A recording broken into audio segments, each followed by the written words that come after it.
Hey y'all, welcome to the channel. Today we're checking out top 10 infamous British gangsters. Yes. F me up. Say hello to my little friend.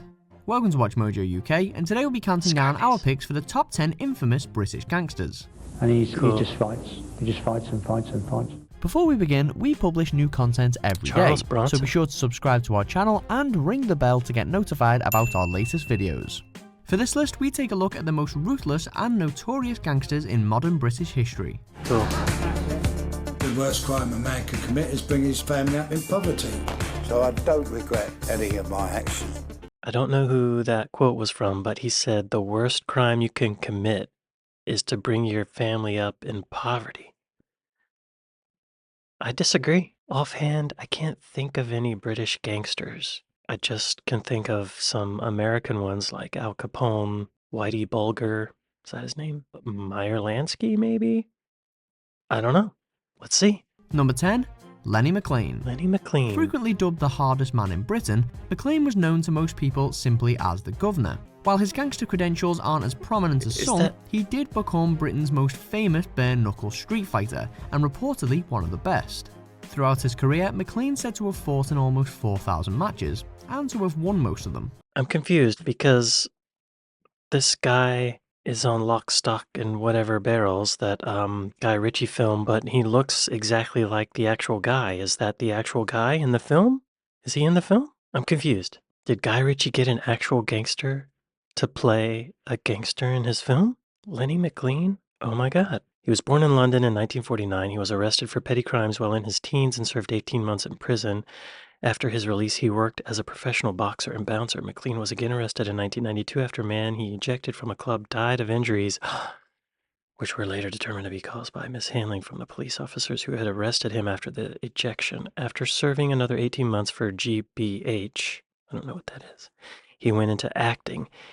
Wow, that's really him. I mean, great casting, Mr. Ritchie, sir. This is a terrifying man. I love that he went into acting. I mean, to survive in the entertainment industry, you kind of have to be a gangster. This guy is rough. This is, look at him. He is the quintessential gangster. Don't mess with this guy. An important figure in the East End as a bouncer, bodyguard, and enforcer, he often associated with people such as the Cray Twins and Charles Bronson, before in his later life he worked as an actor. Number 9. Thomas McGraw. Born in Glasgow, Tam the licensee McGraw's criminal career started off with burglary and armed robbery, and he eventually became one of the most wanted men in Scotland. In the 1980s, after somehow avoiding a stint in prison after a failed robbery, he began to expand his criminal empire by selling heroin and purchasing numerous clubs and pubs. He was one of the key figures in Glasgow's ice cream wars, where violent confrontations become commonplace among criminals using ice cream vans as a front for drug sales. He was using ice cream trucks as a front for drug sales. That sounds like it's from a movie. Thomas McGraw. I assume he didn't become an actor as well. That would be nuts. Tam McGraw? No. Thomas McGraw. Oh, Tam was his nickname. Also known as the licensee or Juan Ba McGraw, one of the wealthiest businessmen in Glasgow. He owned numerous businesses, including security companies and taxi firms, as well as properties throughout Scotland and Ireland. How stereotypical of him to buy clubs and sell heroin. And Tam McGraw died of a suspected heart attack at his home in Mount Vernon, Glasgow, at the age of 55. Hardcore. Like, how do you have such a huge business like that and keep it secret from the authorities? I guess you pay off the cops or something? Wow. I personally couldn't live with that guilt. I would have a heart attack. Number 8. Charles Bronson. With his taste for fighting guards and inmates alike, Charles Bronson became known as Britain's most violent prisoner, and is one of British crime's most notorious figures. They said, I'm bigger than my name. This interview said it was recorded in 1998, but it sounds like it was recorded in like 1902. They said, I'm bigger than my name. Born Michael Peterson, Bronson began as a petty criminal and was first imprisoned for armed robbery. Upon his release in 1987, he entered the world of bare-knuckle boxing, but his fighting career was fairly short-lived because 69 days later, he was in jail again. Out again in 92, he was arrested a third time for conspiracy to rob and has never been freed since. And would you like a cup of tea too, mate? Tom Hardy's a great actor, just throwing that out there. He's wonderful. Tom, cast me in your next project. Well, when Charles Bronson chose the name Charles Bronson, he had no idea that one day there would be another Charles Bronson. Charles Bronson prisoner. He said, "I'm a nice guy, but sometimes I lose all my senses and become nasty. That doesn't make me evil, just confused." Bronson has written many books about his experiences. Oh, in 2014, he changed his name, this time to Charles Salvador, in a mark of respect to Salvador Dali, one of his favorite artists. Okay. The Charles Salvador Art Foundation was founded to promote his artwork and help those in positions even less fortunate than his own to participate in art. In 2023, his application for parole was rejected. The Art Foundation may have been a ploy to get parole, but maybe he actually helped some people. Seems like a scary guy. A little unstable, you might say. Number 7. Freddy Foreman. He's best known as Brown Bread Fred, or the godfather of British crime, as many publications have come to refer to him, but Foreman says he's nothing like Marlon Brando. One of the East End gangster scene's most feared figures, he was close to the infamous Cray Twins and was implicated in numerous murders and other criminal activities.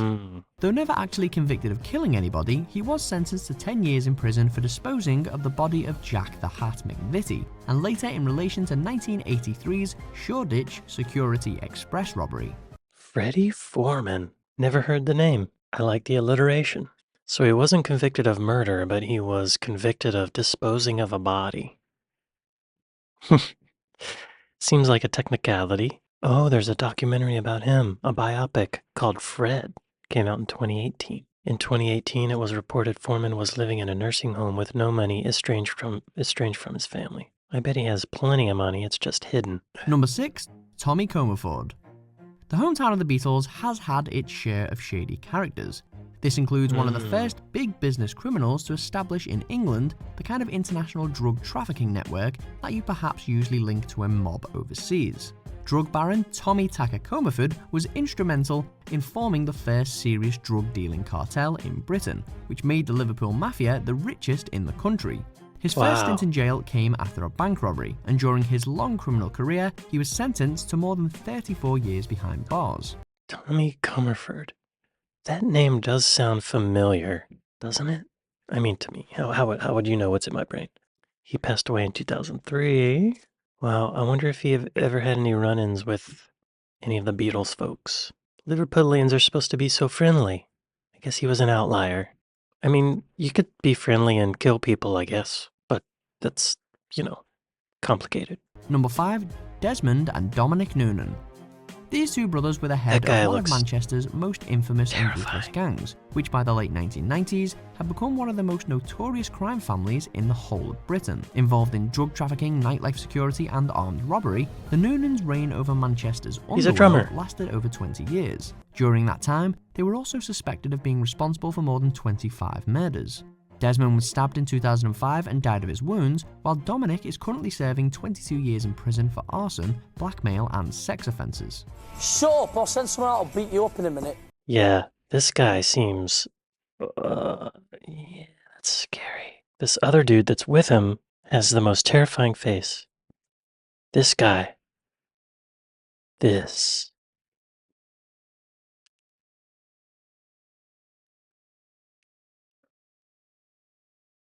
I mean, he almost looks inhuman. Looks like a demon. Sandra Noonan received a phone call from her husband telling her that he had been stabbed. He asked her to pick him up at the suburb of blah blah.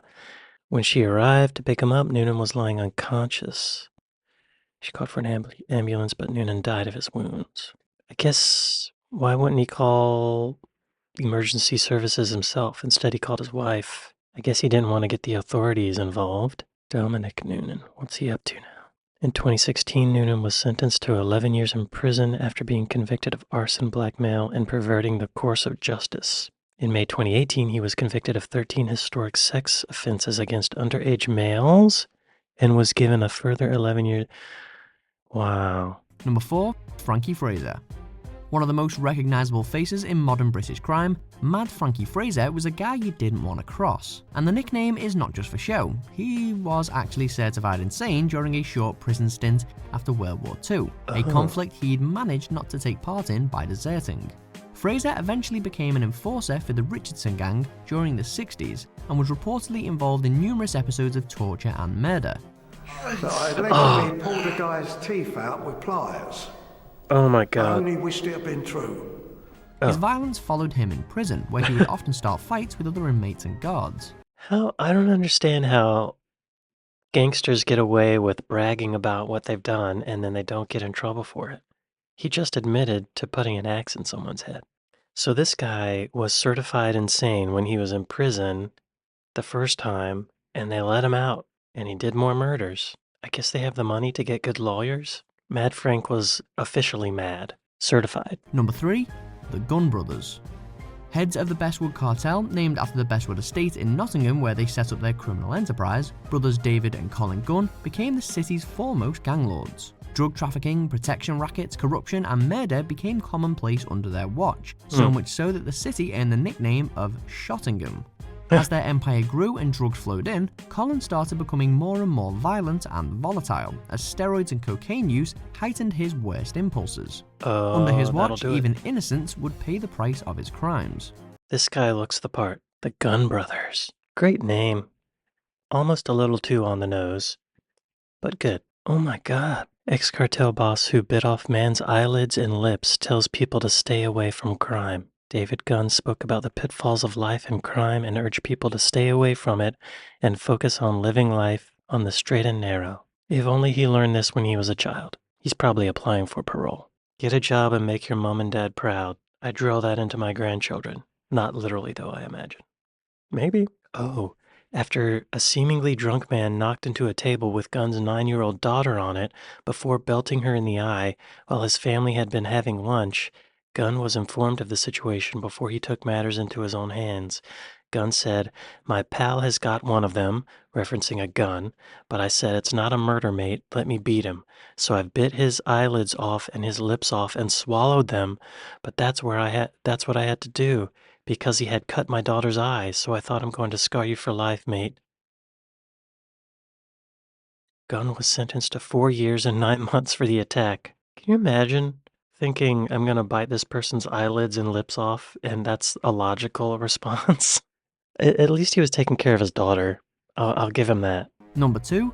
The Richardson Brothers. Charlie and Eddie Richardson were the leaders of what many still consider the most sadistic and ruthless gang in Britain, Torture. the Richardson Gang.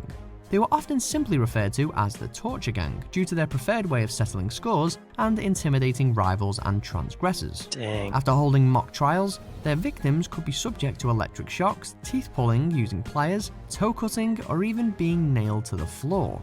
The Richardsons controlled South London. Nailed to the floor? This is some messed up stuff. So they would have mock trials, and then they would pull the person's teeth out with pliers, nail them to the floor, electric shock, and toe cutting. Ow. I assume they mean removing toes? On one occasion, a collector of pensions, protection money from publicans and others, was punished after being twice warned by the Richardsons for pocketing the money and spending it at the dog track. He was nailed to the floor of a warehouse for nearly 2 days, during which time gang members urinated on him.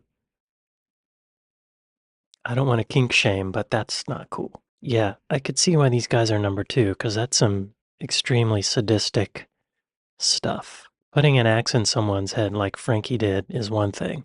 Nailing someone to the floor and urinating on them, that's a whole other level of torture. At least an axe to the head kills her right away, I would think. I would hope. Number 1. The Cray Twins.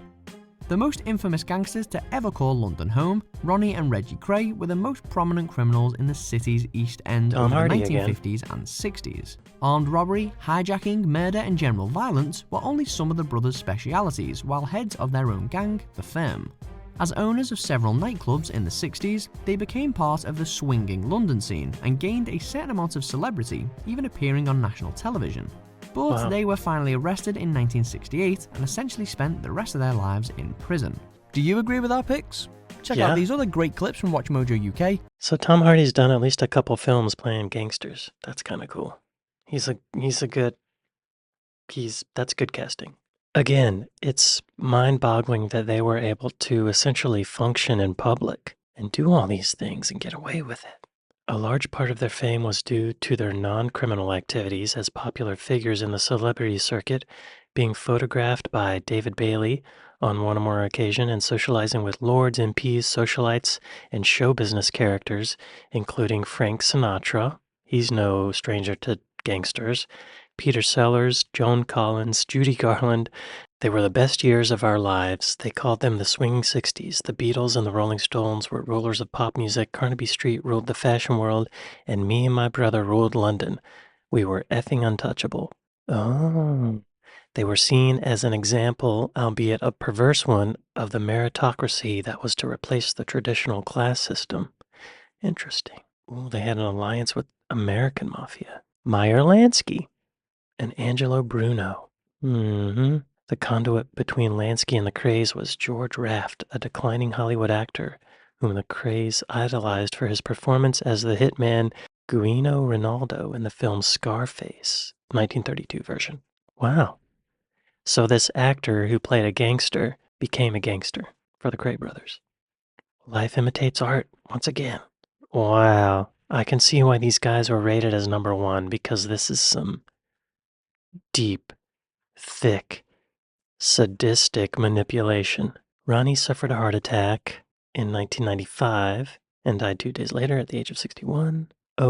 Charlie Cray did go to prison. He died in prison of natural causes in 2000 at age 72. During the funeral, crowds of thousands lined up to applaud. It is amazing that they're able to walk around in public and brag about doing all these horrible things, but I guess I've heard that justice moves slow, and it does seem like most of them serve time of some sort. These guys are hardcore. I thought American gangsters were ruthless, but no, not compared to these guys. I'm glad that most of them have passed away. These last few, number 1, 2, and 3, all of them really, they make Lenny McLean look pretty harmless. I think he's my favorite. Really interesting video. Thank y'all for watching it with me, and I'll see you next time. Later.